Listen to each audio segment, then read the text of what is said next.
ගෙදරක හිරකරගෙන හරියට කෑමක් බීමක් නොදී වදදීපු මේ බෞරාලව මතකද?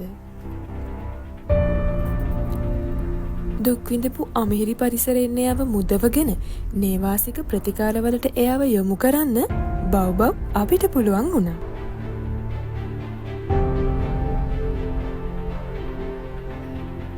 මූලික ප්‍රතිකාර ලබලා ඉදිරි ප්‍රතිකාර වෙනුවෙන් බව් අපේ භූමියට ගියපු එයාට අවශ්‍ය ඖෂධ එන්නත් එක්ක ආදරෙත් ලැබුණට පස්සේ බලන්නකෝ එයා කොයිතරම් වෙනස් වෙලාද කියලා.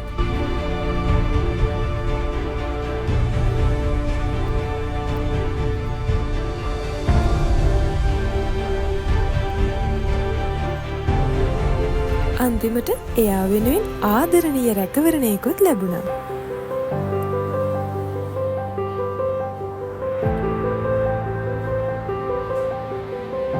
අන්න එහෙම තමයි අපායක දුක් විඳපු එයාගේ ජීවිත කතාව වෙනස් වුණේ. ස්තුතියි.